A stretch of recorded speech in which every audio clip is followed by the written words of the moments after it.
नमस्कार। आज के क्लास में आपका स्वागत है। मैं बेलूर मठ लाल बाबा विद्यालय का शिक्षक आज आपके लिए लाया हूं अपने पर्यावरण के प्रति अभिरुचि का भाग 4, जो कि इस पाठ का अंतिम भाग है।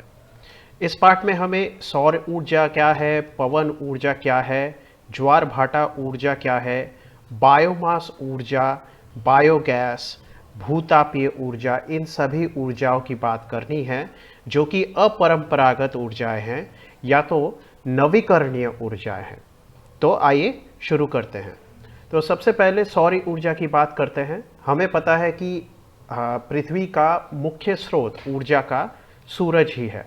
तो सूर्य में हाइड्रोजन तथा हीलियम के नाभिकों में अपने आप संलयन क्रिया के कारण निरंतर प्रचुर मात्रा में ऊर्जा उत्पन्न होती रहती है।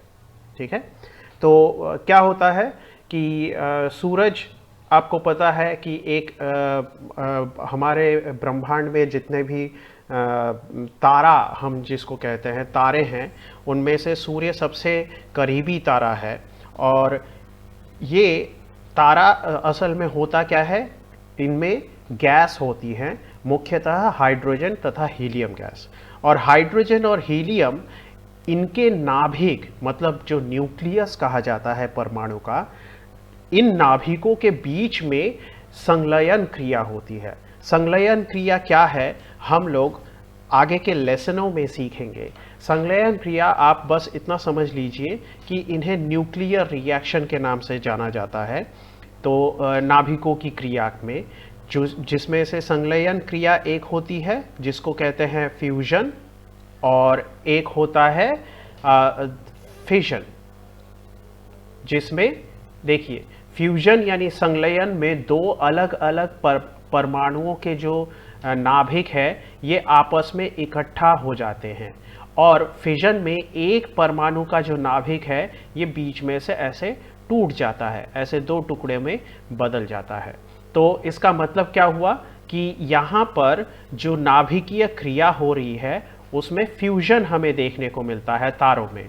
और ये फ्यूजन क्रिया जो है, फ्यूजन रिएक्शन, इसको हिंदी में संलयन क्रिया आप कहते हैं, जिसका सीधा सीधा मतलब होता है आपस में इकट्ठा होकर जुड़ जाना। तो दो अलग अलग परमाणु के नाभिक इकट्ठा होकर जुड़ जाते हैं, और जब ऐसा होता है तो बहुत ज़्यादा मात्रा में गर्मी और प्रकाश उत्पन्न होता है, जिससे कि हमारा सौरमंडल सूरज के इस ऊर्जा के कारण ये क्या हो जाता है, इसमें ऊर्जा दौड़ने लगती है। ठीक है। गर्मी और प्रकाश जो भी हमारे पूरे सौरमंडल को मिलता है सूरज के अंदर होने वाली इन संलयन क्रियाओं के कारण मिलता है। ठीक है। तो सिर्फ सूरज ही नहीं, जितने भी तारे हैं उनमें यही इसी प्रकार से ऊर्जा उत्पन्न होती है। तो सूरज में इस प्रकार से ऊर्जा उत्पन्न हो रही है, तो ये हमारे लिए, सिर्फ हमारे पृथ्वी के लिए ही नहीं बल्कि सौरमंडल में मतलब सूरज के आसपास घूमने वाले जितने भी ग्रह हैं उनके लिए ये ऊर्जा का स्रोत बन जाता है सूरज। तो अब क्या हुआ, देखिए, ये जो ऊर्जा ये है, ऊर्जा का स्रोत है सूरज से आने वाली ऊर्जा, ये कई वर्षों तक मतलब 8 गुना 10 का पावर 12 इतने सारे वर्षों तक हमें प्राप्त होती रहेगी। ठीक है। तो ये ऊर्जा हमारे लिए बहुत ज़्यादा मात्रा में है और बहुत दिनों तक चलती रहेगी।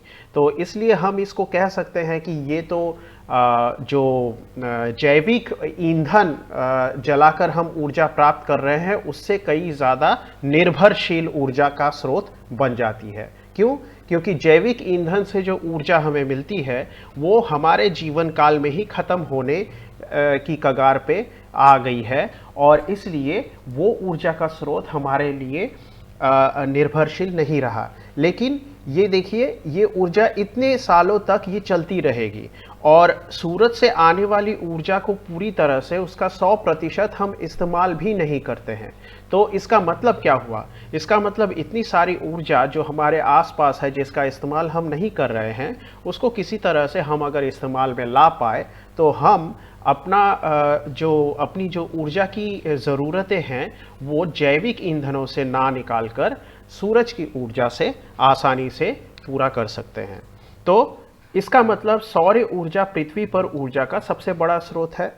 तो अब इस हिसाब से अगर सौर ऊर्जा का उपयोग करने के लिए हम देखें तो हमने इसके उपयोग में अब तक मतलब सबसे शुरुआती उपयोग जो हम लोग करते थे वो है सोलर कुकर की मदद से खाना पकाना।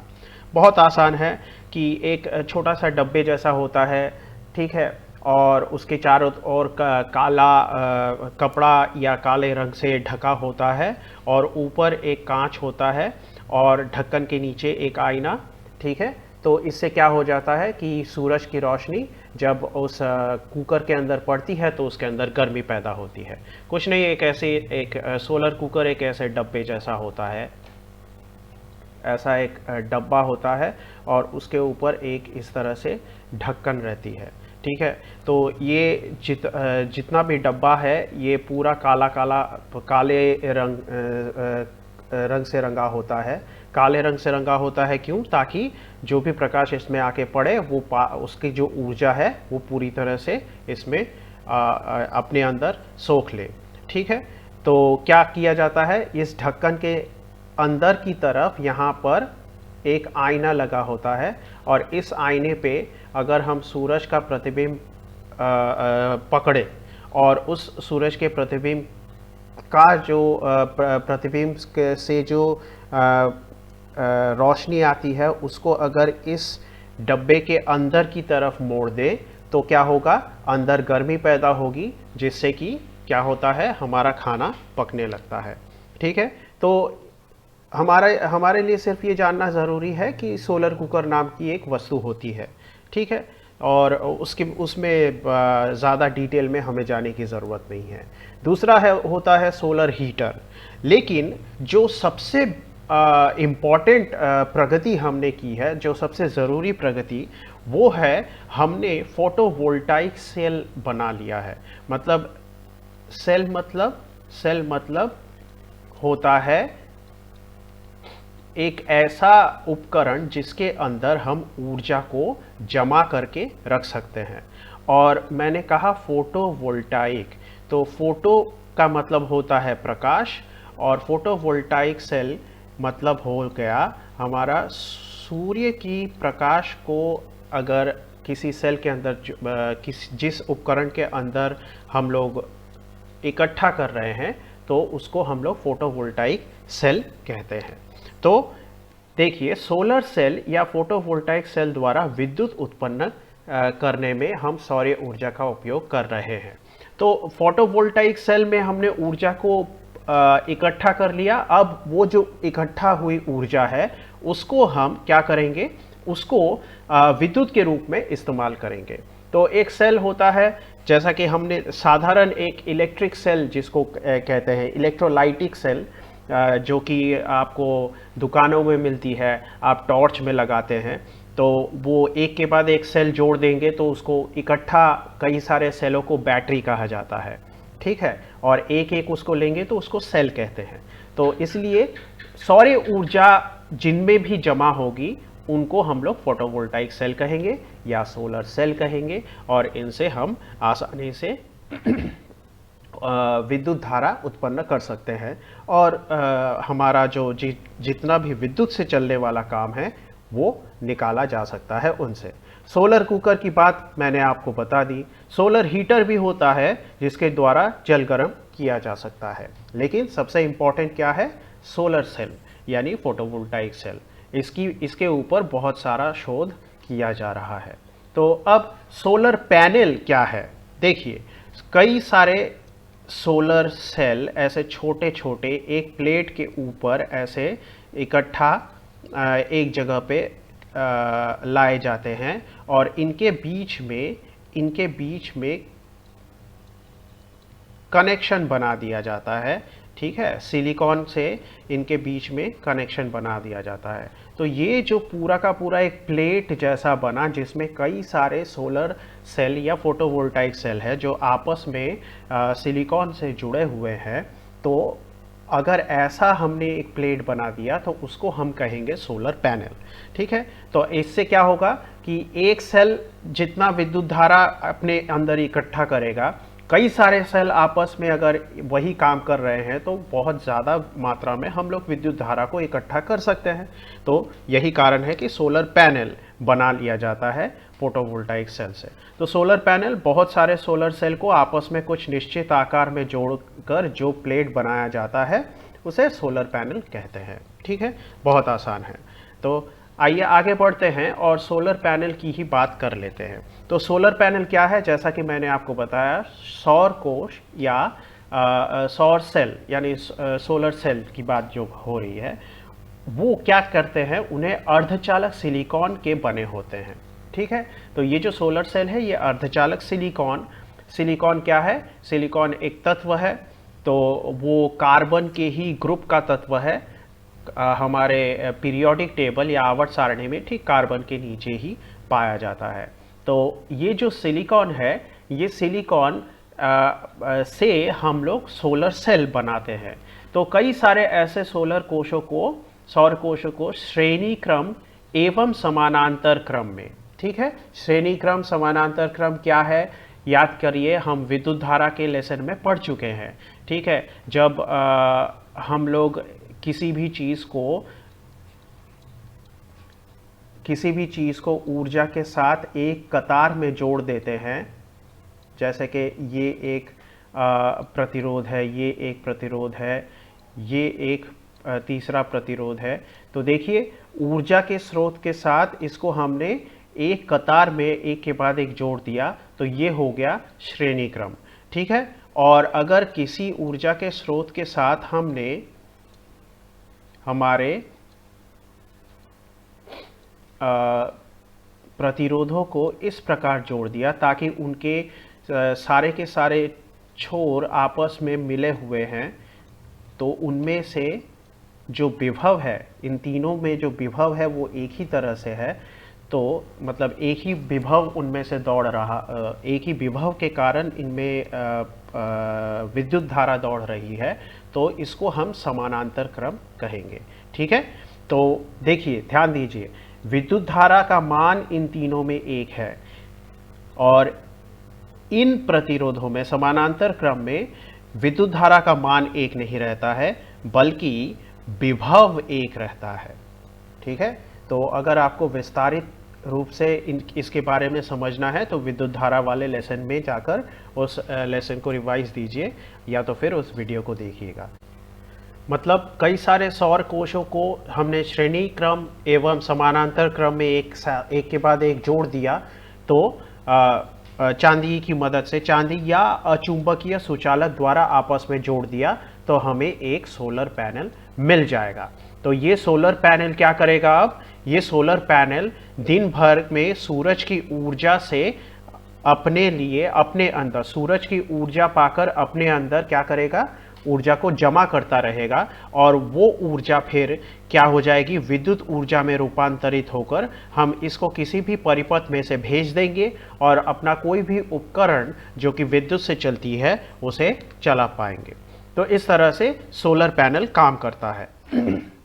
सौर कोश दिन में सूर्य की ऊर्जा को विद्युत ऊर्जा में रूपांतरित कर विभिन्न उपकरण को चलाया जा सकता है या बैटरी में इकट्ठा किया जा सकता है। ठीक है, तो आप दिन भर में या तो डायरेक्ट ही सौर कोश की मदद से आप उपकरण चला दें, या तो फिर अलग से आप बैटरी में उस ऊर्जा को इकट्ठा कर ले, ताकि आप उपकरणों को तब चला पाए जब आपके पास सौर ऊर्जा नहीं हो, जैसे कि रात के समय में। तो इस तरह से हम लोग सोलर पैनल से हमारा काम निकालते हैं। तो देखिए, सोलर पैनल कुछ इस प्रकार का दिखता है। ठीक है, तो ये यहाँ एक के बाद एक सब सोलर सेल जुड़े हुए हैं, और ये देखिए एक के बाद एक, मतलब ये क्या हो गया? श्रेणी क्रम में, और ये फिर उसके नीचे फिर से दूसरा श्रेणी क्रम आ गया, लेकिन ये दोनों आपस में समानांतर क्रम में है। ठीक है, तो इस तरह से हमारा सोलर पैनल बनता है। अब आगे देखते हैं कि पवन ऊर्जा की मदद से हम किस प्रकार विद्युत तैयार कर सकते हैं। तो समझिए कि याद कीजिए, हमने जनरेटर पढ़ा था, और जनरेटर पढ़ते समय हमने देखा था कि किसी भी चुंबकीय क्षेत्र के अंदर, मान लीजिए ये एक चुंबकीय ध्रुव है और ये दूसरा ध्रुव है, और हमने देखा था कि किसी भी चुंबकीय क्षेत्र के अंदर अगर हम हमारे आर्मेचर को, जिसको आर्मेचर के क्या है और ये ये जनरेटर की बात जो हो रही है, ये विद्युत धारा लेसन में हमने विस्तार पूर्वक पढ़ा था। तो अगर हम लोग चुंबकीय क्षेत्र के अंदर किसी आर्मेचर को घुमाना शुरू कर दें तो याद कीजिए यहाँ पे विद्युत धारा बहना शुरू हो जाती है।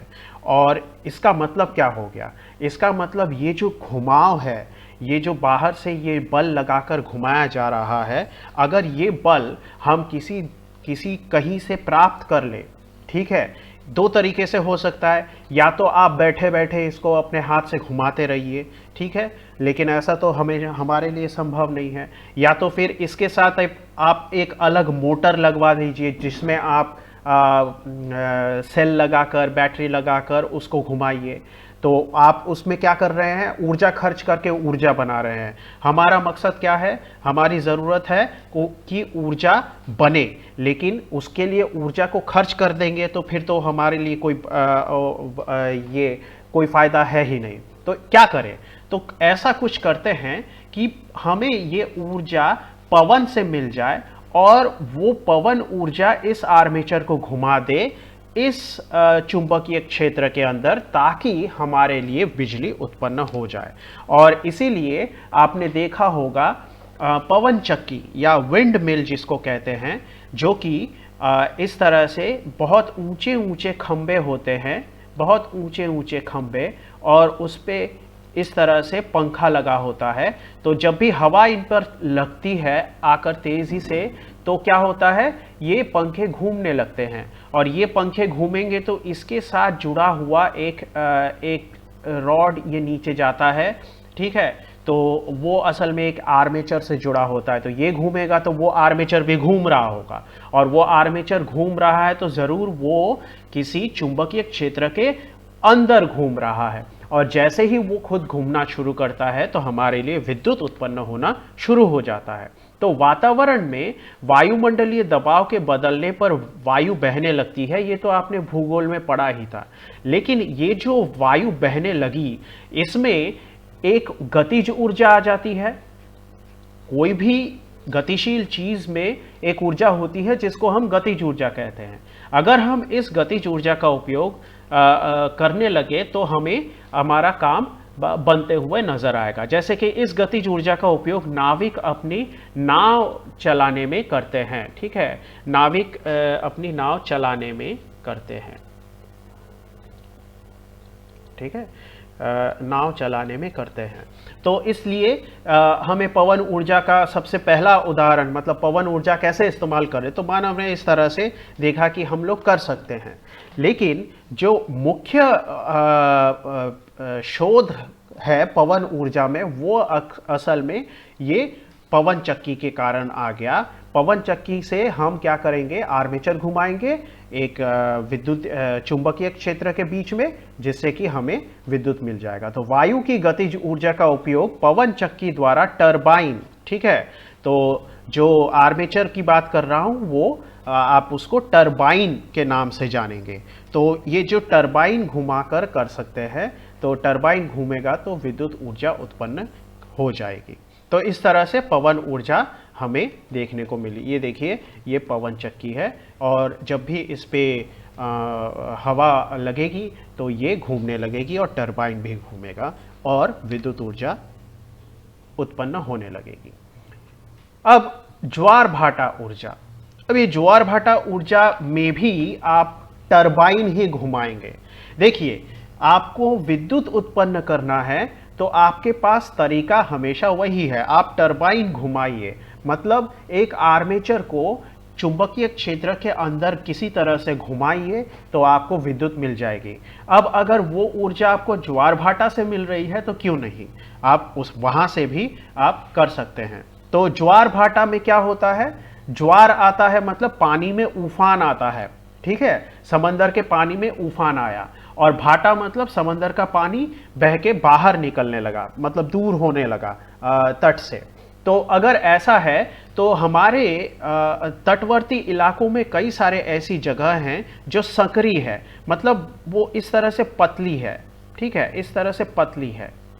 मान लीजिए ये हमारा जो भारत का निचला हिस्सा है मान लीजिए, तो अगर मान लीजिए इधर इस तट पर इस तरह से एक जगह पे थोड़ा सा अंदर जो तट है वो अंदर की तरफ ऐसे है, तो क्या होगा, जब भी ज्वार आएगा तो पानी तेजी से तट की तरफ आएगा, तो यहाँ पर तेजी से पानी अंदर की तरफ आ रहा है, और जब भी भाटा आएगा तो पानी तेजी से बाहर की तरफ निकलेगा।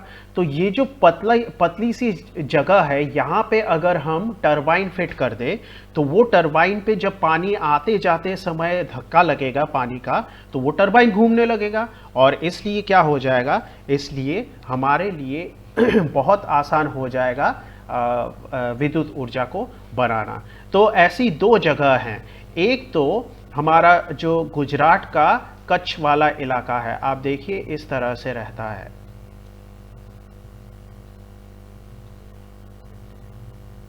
इस तरह से कच्छ वाला इलाका है गुजरात के आसपास का।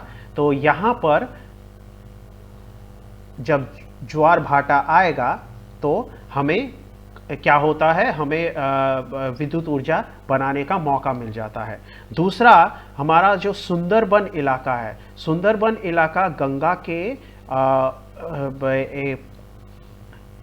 जो गंगा जब जाके, गंगा नहीं असल में हुगली नदी जब जाके समंदर में मिलती है, तो वहाँ पे उसके तटवर्ती इलाके में जो डेल्टा बना है वो डेल्टा है पूरा सुंदरबन, और यहाँ पे जो ज़मीन है वो बहुत इस तरह से अंदर की तरफ गई है। तो क्या होगा, यहाँ पर भी ज्वार भाटा आएगा तो हमें मौका मिल जाएगा विद्युत ऊर्जा बनाने का टरबाइन घुमा के। तो इसलिए समुद्र में सूर्य तथा चंद्रमा के गुरुत्वाकर्षण बल के कारण 24 घंटे में 2 बार ज्वार तथा 2 बार भाटा आता है। ये कैसे होता है, ये आपका भौगोलिक विषय है कि सूर्य तथा चंद्रमा के गुरुत्वाकर्षण के कारण ज्वार भाटा आएगा 24 घंटे में 2 बार। ये हमें पता है भूगोल की पढ़ाई से। अब क्या हो रहा है, अब जब भी ज्वार भाटा के समय जल में उत्पन्न गतिज ऊर्जा का उपयोग हम टरबाइन घुमाने के लिए करेंगे तो हमें विद्युत उत्पन्न करने का मौका मिल जाएगा। तो यह ऊर्जा वहीं बन सकता है जहां ज्वार भाटा के समय पानी की तीव्रता किसी खाड़ी में प्रवेश करती है, ठीक है, जैसा कि मैंने आपको कच्छ की खाड़ी की बात की है, तो वह या खंबत की खाड़ी की बात की है, तो वहाँ पे पानी बहुत तेज़ी से खाड़ी के अंदर आएगा। यहाँ तक कि सुंदरबन के इलाके में भी वो जो ज़मीन है वो बहुत ही कटी हुई सी है, तटवर्ती इलाका, तो वहाँ पे भी पानी बहुत तेज़ी से अंदर की तरफ और बाहर की तरफ निकलता है, तो वहाँ पे हम इसका इस्तेमाल कर सकते हैं। तो भारत में ज्वार भाटा ऊर्जा का क्षेत्र कहाँ है, गुजरात के कच्छ तथा खंभात खाड़ी एवं बंगाल के सुंदरवन क्षेत्र में, जैसा कि मैंने आपको बताया। तो अब ज्वार में किस प्रकार से जो टरबाइन है वो घूमेगा कैसे, देखिए मान लीजिए ये खाड़ी है, ठीक है, और इधर आपका सागर है, तो खाड़ी के मुंह पे आप क्या लगा देंगे, आप अपना टरबाइन लगा देंगे, ठीक है, खाड़ी के मुहाने पे टरबाइन। और ध्यान दीजिए ये जो आपने टरबाइन लगाया है यहाँ पे, ये अभी पानी आएगा नहीं, ये आपको ये बंद है, ठीक है, ये मुंह इसका बंद है। अब क्या करेंगे, अब यहाँ पे ज्वार आ गया, मतलब क्या हो गया, खाड़ी में अभी तक पानी कम है, लेकिन सागर का पानी देखिए ये पानी थोड़ा सा ऊपर है, खाड़ी के पानी से ऊपर, तो इसका मतलब क्या हो गया, इसका मतलब अब आपको क्या करना है, ये दरवाजा, टरबाइन का दरवाजा खोलना है। तो आप अब टरबाइन का दरवाजा जैसे ही खोलेंगे तो सागर से पानी तेजी से, क्योंकि सागर का पानी ऊंचाई पे है और खाड़ी का पानी नीचाई पे है, तो सागर का पानी तेजी से ऐसे अंदर आएगा, जिसके कारण ये टरबाइन घूमने लगेगा, और टरबाइन घूमने लगेगा तो हमारे लिए विद्युत उत्पन्न होने लगेगा। और भी आगे देखते हैं। अब भाटा, भाटा में क्या होगा, भाटा में देखिए खाड़ी में पानी सागर से आ गया था, ठीक है, तो हमने क्या किया, टरबाइन का दरवाजा बंद कर दिया। अब खाड़ी का पानी बाहर नहीं जा पाया है, लेकिन सागर में भाटा आ चुका है तो पानी पीछे हट गया है। इसका मतलब पानी का जो स्तर है वो कम हो गया है, लेकिन खाड़ी में पानी का स्तर अभी भी ऊंचा है। तो क्या करें, अब देखिए ये दरवाजे बंद है, तो इन दरवाजों को ऐसे खोल देंगे तो खाड़ी का जो पानी है जो कि सागर की तुलना में ऊंचाई पर है वो तेजी से बाहर की तरफ निकलेगा। और इस बार भी बाहर की तरफ जाते समय हमें टरबाइन घूमने से मतलब है, टरबाइन उल्टा घूमे सीधा घूमे उससे कोई फर्क नहीं पड़ता है, बस टरबाइन घुमाइए और विद्युत उत्पन्न कीजिए। हाँ, ये बात अलग है कि टरबाइन आप जिस तरफ घुमाइएगा उस हिसाब से विद्युत की दिशा भी बदलेगी, तो लेकिन वो हमारे लिए ज़रूरी नहीं है। हमारे लिए विद्युत उत्पन्न होना ज़रूरी है और उसको हम लोगों ने अलग जगह पे स्टोर कर लिया है या उसको जमा कर लिया है। तो यहाँ से खाड़ी से बाहर क्या हो गया, पानी तेजी से निकलने लगी और ये टरबाइन घूमते घूमते उसने विद्युत उत्पन्न कर दिया। तो इस तरह से पूरा का पूरा ज्वार भाटा में किस तरह से विद्युत उत्पन्न होता है हमने चित्र की मदद से समझ लिया, ठीक है। तो अब हम लोग बात करते हैं बायोमास ऊर्जा के बारे में। ये बायोमास ऊर्जा क्या है? बायोमास ऊर्जा वही ऊर्जा है जो हर जीव अपने शरीर के अंदर जमा करके रखता है सूरज की ऊर्जा को बदलने के बाद, ठीक है। जैसे कि पेड़ पौधे क्या करते हैं, सूरज की ऊर्जा को प्राप्त करते हैं अपने पत्तियों में और फिर उसका प्रकाश संश्लेषण करके अपने अंदर वो क्या करते हैं, रासायनिक ऊर्जा में उसको जमा करके रखते हैं, ठीक है, ग्लूकोज के रूप में अपने अंदर जमा करके रखते हैं। तो अब ये क्या हो गया, अब ये जो ऊर्जा सूरज से जो ऊर्जा प्राप्त हो गई ये अपने अंदर ये जमा तो कर लिया इन्होंने, तो इनका एक मास बन गया, मतलब इनकी एक मात्रा आ गई जिसको हम लोग जैविक मात्रा या बायोमास कहते हैं। तो जो सूरज की ऊर्जा मिली थी उसी को रासायनिक ऊर्जा में बदल के बायोमास बना दिया गया है, ठीक है। तो सिर्फ इतना ही नहीं, अब देखिए इन पेड़ पौधों में बायोमास है। अब इन पेड़ पौधों को अगर शाकाहारी जीव खाएंगे तो वो भी अपने शरीर में इन पेड़ पौधों की ऊर्जा को रूपांतरित करके ऊर्जा बनाएंगे। कुछ ऊर्जा वो जलाकर अपने काम में इस्तेमाल कर देंगे। क्यों? क्योंकि काम काज करने के लिए ऊर्जा को खर्च करना पड़ता है। कुछ ऊर्जा उनके शरीर में जमा हो जाएगी। तो जो जमा हो गई ऊर्जा है उस प्राणी के अंदर, शाकाहारी प्राणी के अंदर, वो उस शाकाहारी प्राणी का बायोमास बन गया, ठीक है। तो कोई भी एक शाकाहारी प्राणी ले लीजिए, मान लीजिए खरगोश,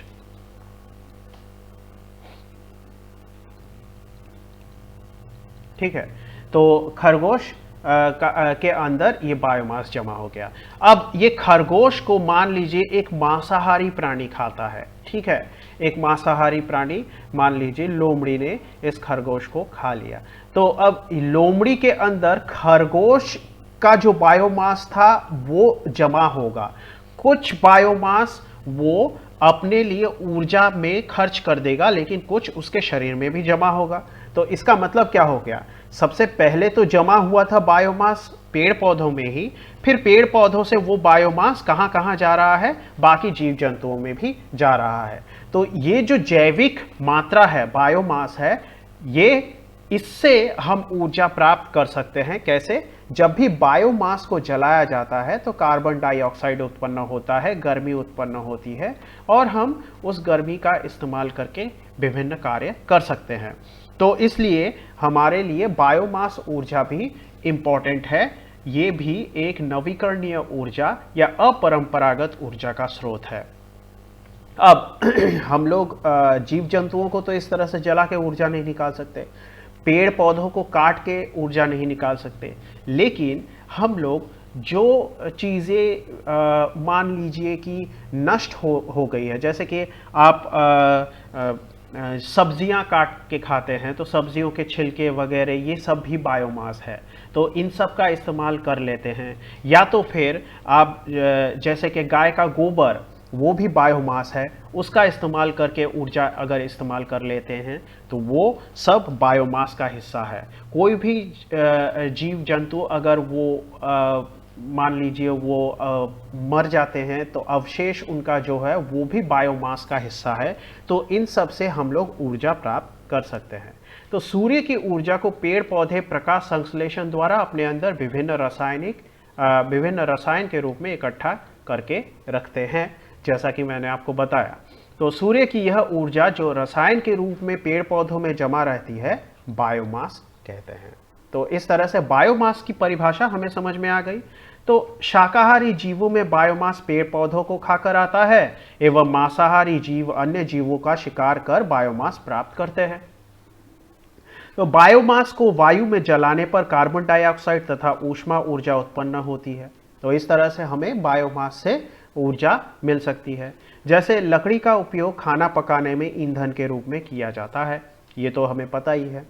तो आगे क्या है, अब बायोगैस। देखिए, बायोमास को जब हम सड़ाएंगे तो जो गंध निकलती है, बायोमास को आप एक जगह पे बंद करके ऑक्सीजन रहित मान लीजिए एक ऑक्सीजन रहित जगह पे स्थान पे उसको बंद रखें और उसको सड़ने दें, ठीक है, उस पर बैक्टीरिया को काम करने दें, तो क्या होगा, ये बायोमास से गैस बनेगा।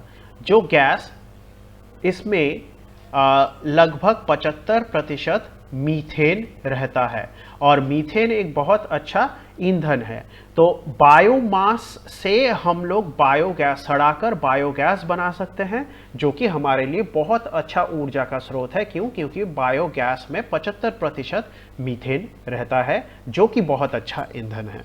तो इसलिए बायोगैस कई गैसों का मिश्रण होता है, ठीक है, जिसमें मीथेन 75% है, लेकिन फिर उसमें हाइड्रोजन सल्फाइड इत्यादि गैस भी आते हैं। तो मुख्यतः इसमें क्या है, मीथेन और कार्बन डाइऑक्साइड। तो अगर मीथेन एक बहुत अच्छा ईंधन है तो उसमें 75% मीथेन है, तो हमारे लिए बहुत अच्छा एक स्रोत बन जाता है ईंधन का।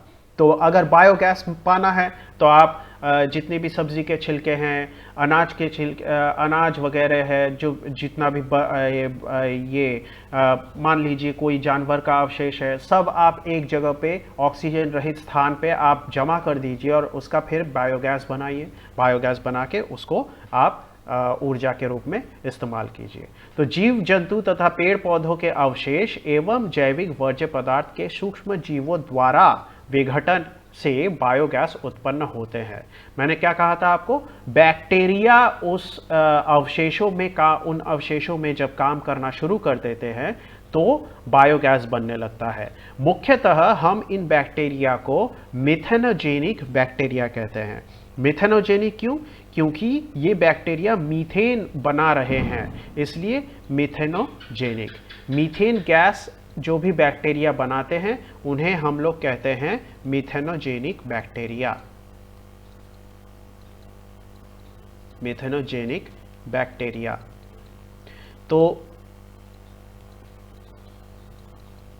तो इस तरह से ये जितने भी अवशेष हैं इन पर मिथेनोजेनिक बैक्टीरिया काम करने लगता है और हमें बायोगैस मिलने लगता है। तो मीथेन गैस एक उत्तम ईंधन है। इस कारण बायोगैस को भी ईंधन के रूप में खाना पकाने तथा जल गर्म करने में उपयोग में लाया जा सकता है। तो बायोगैस एक स्वच्छ ईंधन है, ठीक है। एक स्वच्छ ईंधन क्यों है? क्योंकि आप उसको जलाएंगे तो उससे कोई भी अवशेष नहीं निकलेगा, कोई भी धुआं उसमें अलग से नहीं निकलेगा जो कि हानिकारक है। तो उसको हम लोग स्वच्छ ईंधन के रूप में इस्तेमाल कर सकते हैं, जो कि बहुत अच्छी बात है।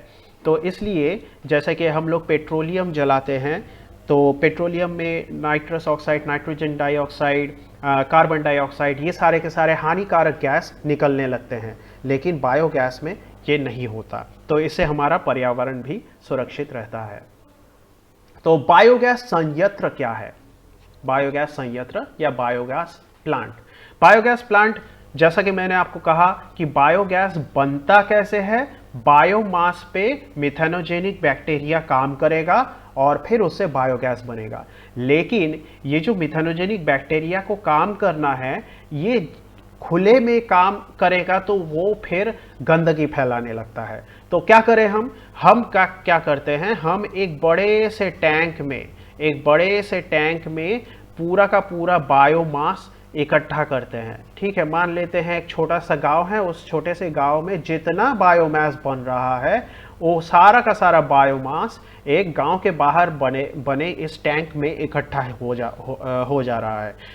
गाय का गोबर, उसके बाद अनाज के छिलके, जितना भी कोई जानवर कहीं पे मर गया है तो उसका अवशेष सब लाकर इस टैंक में डाल दिया और फिर इस टैंक में ऑक्सीजन रहित वातावरण में यहाँ पे मिथेनोजेनिक बैक्टीरिया काम करेगा और काम करने के बाद फिर यहाँ से जो गैस निकाल के हम उसका इस्तेमाल करेंगे गांव में ऊर्जा प्रदान करने के लिए। तो ये जो हो गया बायोगैस संयंत्र या तो फिर बायोगैस प्लांट। तो जहाँ पे बायोगैस बायोमास से बनाया जा रहा है उसको हम कहेंगे बायोगैस प्लांट। तो बायोगैस संयंत्र में जानवरों के गोबर, कृषि अवशेष या ऊर्जा फसल जैसे मक्का को ऑक्सीजन रहित वातावरण में सूक्ष्म जीव जैसे मिथेनोजेनिक बैक्टीरिया द्वारा विघटित कराकर बायोगैस उत्पन्न किया जाता है। ठीक है, तो उत्पन्न बायोगैस को पाइपलाइन की सहायता से घरों तक पहुंचाया जाता है। इस तरह से बायोगैस सबको मिल गया। तो गैस उत्पन्न हो जाने के बाद संयंत्र में बचा हुआ ठोस अवशेष पदार्थ को उर्वरक के रूप में उपयोग किया जाता है। तो जितना भी गैस में बदल गया वो तो गैस को हम लोगों ने इस्तेमाल कर लिया, लेकिन पीछे कुछ अवशेष छूट जाएगा। तो जो भी अवशेष छूट जाएगा उसका क्या बन जाता है, उर्वरक बन जाता है, ताकि हमारी जो फसलें हैं उन पर हम डालकर वो अच्छी फसल पा सके। क्यों? क्योंकि इनमें नाइट्रोजन तथा फास्फोरस की मात्रा बहुत अधिक होती है। अब मीथेन के बारे में थोड़ी सी जानकारी प्राप्त कर लेते हैं। देखिए, प्रकृति में मीथेन गैस बन किस तरह से रहा है। जब भी कोई जैविक पदार्थ ऑक्सीजन रहित वातावरण में वो सड़ रहा है, उस पर बैक्टीरिया काम कर रहे हैं, तो जो गैस बनता है वो मीथेन गैस है। तो हमें ये जो मीथेन गैस है ये ज़्यादातर दलदली इलाकों में मिलता है। क्यों? क्योंकि दलदल जो कीचड़ होता है, दलदल उस कीचड़ के नीचे मान लेते हैं कि कोई वनस्पति उसके नीचे दब गई। ठीक है, कोई छोटा मोटा पेड़ उसके नीचे दब गया। अब इससे क्या हो गया, इससे जो ऑक्सीजन है वो उसको नहीं मिल रहा है, बाहर की हवा में जो ऑक्सीजन है वो नहीं मिलेगा, और ये जो दबी हुई वनस्पति है कीचड़ के नीचे, अब ये सड़ने लगेगी और सड़ते हुए फिर वो मीथेन गैस बनाएगी जो गैस बुलबुले के रूप में फिर बाहर आएगी। ठीक है, तो इस तरह से तो मीथेन गैस बन ही गया। साथ ही साथ जो भी अवशेष जमीन के नीचे दब जाते हैं तो वो भी तो साल दर साल वहाँ पर रह के कोयला, हीरा या तो फिर जैविक ईंधन जो है, मतलब कोयला भी जैविक ईंधन ही है, पेट्रोलियम जो है वो बनाते हैं, तो उसमें भी मीथेन धीरे धीरे वहाँ पर बनने लगता है तो ज़मीन के नीचे। तो इस तरह से मीथेन बना। अब मीथेन में एक घटना हमें देखने को मिलती है जिसको हम कहते हैं आलिया या विलो द विस्प। तो ये क्या है, आलिया या विलो द विस्प क्या है? देखिए, मीथेन एक ज्वलनशील गैस है और ऑक्सीजन के संपर्क में आकर थोड़ी सी गर्मी पाने पर ये ज्वलनशील प्रकृति दिखाता है। तो इसीलिए क्या होता है, देखिए, यह गैस दलदली स्थानों में, मतलब मीथेन गैस दलदली स्थानों में दबे वनस्पति के सड़ने से बुलबुले के रूप में बाहर आता रहता है। जब मीथेन वातावरण में ऑक्सीजन के संपर्क में आता है तो ऑक्सीकरण के कारण स्फुरदीप्ति का उत्सर्जन होने लगती है। स्फुरदीप्ति मतलब प्रकाश का उत्सर्जन, जिसको फ्लोरेसेंस कहते हैं, तो होने लगती है। इस तरह से जो भी घटना घटी ये जो स्फुर दीप्ति की घटना, मतलब जो प्रकाश दिख रहा है, ऑक्सीकरण के कारण क्या हो गया, मीथेन बाहर आया, मीथेन बाहर आकर ऑक्सीजन के साथ मिलकर ऑक्सीकरण हुआ इसका, जिसके कारण प्रकाश निकलने लगा। इस प्रकाश निकलने की घटना को स्फुरदीप्ति कहेंगे और इस घटना को हमें एक शब्द में कहना पड़ेगा, इसका नाम क्या है, आलेया, या तो फिर इंग्लिश में कहेंगे विल ओ द विस्प। ठीक है, तो ये हमारे लिए जानना जरूरी है। अब आगे बढ़ते हैं, कोयले के खानों में मीथेन की बात कर लेते हैं। तो मैंने जैसे कि कहा था आपको कि कोई भी जैविक पदार्थ या जीवाश्म जब भी ऑक्सीजन रहित किसी स्थान पर सड़ने लगेगा तो हमें मीथेन गैस मिलेगा। तो कोयला असल में जीवाश्म ही है, तो जीवाश्म जब कोयले में बदल रहा था तो उसमें कुछ चीज़ें कुछ भाग उसका मीथेन गैस में भी बदल गया, और ये मीथेन गैस कहाँ अटका रह जाता है, कोयले के आसपास ही अटका रहेगा, और इसीलिए कोयले की खानों में मीथेन पाया जाता है। और इस मीथेन को हम लोग कोल बेड मीथेन कहते हैं। कोयले की खानों में जो भी मीथेन वहाँ पे अटका हुआ रहता है, फंसा हुआ रहता है, उन्हें हम क्या कहेंगे, कोल बेड मीथेन। तो जीवाश्मों से कोयला में रूपांतरण होते समय मीथेन गैस भी उत्पन्न होता है, जो कोयले की खानों में कोयले के विभिन्न स्तरों के बीच फंसे होते हैं। ठीक है, तो अलग अलग स्तर में के बीच में कोयला फंसा होता है। मीथेन की उपस्थिति के कारण कोयले की खानों में विस्फोट होने का खतरा होता है। ठीक है, तो इसलिए कोयले की खानों को अग्निकूप कहते हैं। क्यों? क्योंकि वहां पे विस्फोट होने का बहुत ज़्यादा खतरा रहता है, तो कोयले की खानों को अग्निकूप भी कहते हैं। इस मीथेन गैस को इकट्ठा कर ऊर्जा के रूप में प्रयोग किया जा सकता है। तो हम लोग कोल बेड मीथेन, वो अंदर से जो कोयले की खानों से जो मीथेन है उसको इकट्ठा अगर कर पाए तो आराम से उसे ऊर्जा के रूप में इस्तेमाल कर सकते हैं। अब हमें देखना है भूतापीय ऊर्जा क्या है। तो हमने भूगोल में, आपने तो ये पढ़ा ही होगा कि पृथ्वी इस तरह से अलग अलग स्तरों की बनी हुई होती है। सबसे अंदरूनी स्तर होता है कोर, उसके बाद होता है मैंटल, ठीक है, और सबसे ऊपर होता है क्या, क्रस्ट।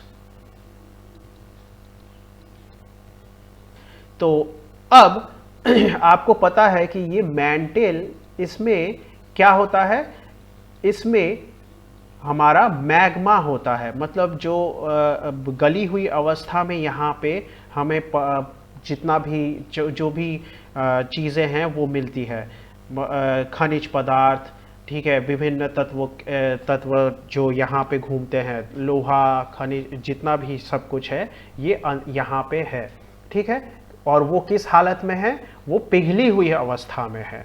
तो इसी चीज़ को, यही चीज़, ये मैंटल में ये जो चीज़ है इसको हम मैग्मा कहते हैं। यहाँ पे जितना भी खनिज पदार्थ है सब का पूरा का पूरा ये पिघला हुआ या अर्ध पिघला हुआ है, और ये जब बाहर आता है तो उसी को लावा कहते हैं।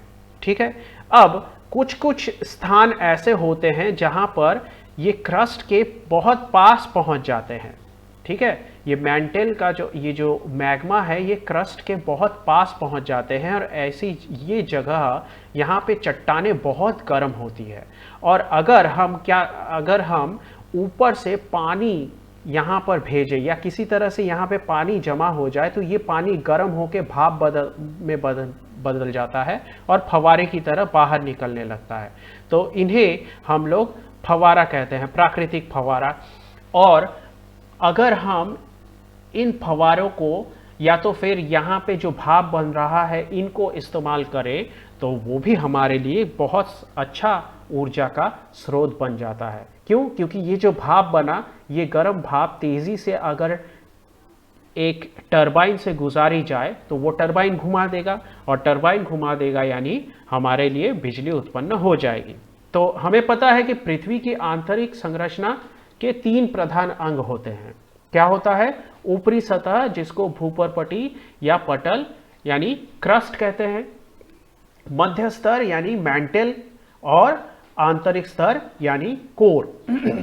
अब मैंटल में उच्च तापक्रम में गले चट्टान, गैस तथा वाष्प होता है, जैसा कि मैंने आपको बताया, जिसको कहते हैं मैग्मा। ठीक है, जिसे एकत्रित रूप में मैग्मा कहते हैं। और अब यह मैग्मा भूपरपटी या पटल के नीचे कहीं कहीं अधिक घनत्व में पृथ्वी के सतह के पास इकट्ठा हो जाती है, और ऐसी जगहों को तप्त बिंदु या हॉटस्पॉट्स कहते हैं।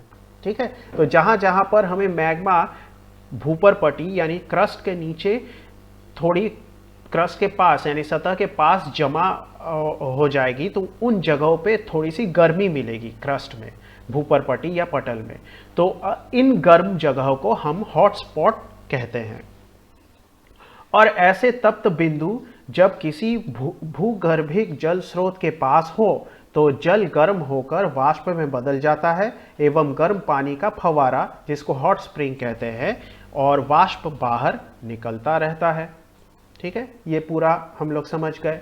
तो इससे क्या होगा, हम लोग नालियों द्वारा, देखिए मान लेते हैं अब ये पृथ्वी की सतह है, ठीक है, और ये सतह है, और अब यहां पर मैंटल है, मतलब ये जो स्तर गया ये मैंटल है। अब इस मैंटल में यहां पर मैग्मा भरा हुआ है। तो क्या करें कि ये जगह थोड़ी सी गर्म होनी चाहिए, क्योंकि मैग्मा यहां पे है, तो ये जो गर्मी है ये आसपास के इलाके को भी गर्म कर रही है। तो एक काम कर सकते हैं, देखिए सतह के ये पास आ गया है, और यहाँ पे ऊपर के सतह से कितनी पास ये मैग्मा है, जबकि यहाँ पे दूर है। तो क्या कर सकते हैं हम, क्या करें, एक पाइप को ऐसे डाल देंगे, ऐसे एक पाइप बहुत करीब ले जाकर ऐसे वापस इसको मोड़ के बाहर लाएंगे। ठीक है, और यहां से पानी दौड़ाएंगे। तो यहां से जो पानी आएगा, अब ये पानी यहां पर आते ही गर्म होके भाप बन के तेजी से बाहर निकलेगा, बहुत ज्यादा दबाव के साथ, और फिर इस भाप को हम लोग टरबाइन में से अगर होके इसको जाने दे तो टरबाइन घूमने लगेगा। तो इस तरह से भूतापीय ऊर्जा हमारे लिए एक स्रोत बन सकता है। तो नालियों द्वारा जल इन तप्त बिंदु के पास से भेजा जाता है, जिससे जल वाष्प में बदल जाता है, जो निकास नली द्वारा बाहर आता है। और ये निकास नली द्वारा बाहर लाके अब इनसे क्या किया जाएगा, गर्म वाष्प का उपयोग टरबाइन घुमाकर विद्युत उत्पन्न करने या किसी और कार्य को करने में किया जाता है।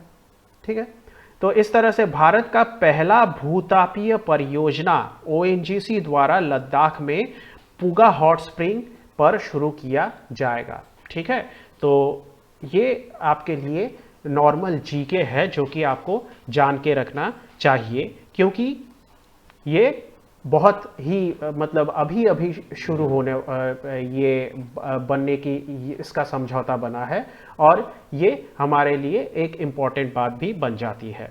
तो भूतापीय ऊर्जा का हमारे भारत में उदाहरण यहाँ पर इस तरह से है।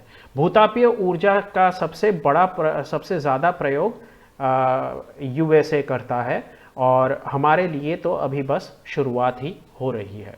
ठीक है, तो इस तरह से हमारा जो पाठ है ये समाप्त होता है। आशा करता हूँ आपको क्लास पसंद आ रहा होगा। अगर पसंद आ रहा है तो लाइक, शेयर, सब्सक्राइब ज़रूर कीजिए, और नोटिफिकेशन के लिए बेल आइकन को दबाइए। अगले क्लास तक पढ़ते रहिएगा। धन्यवाद।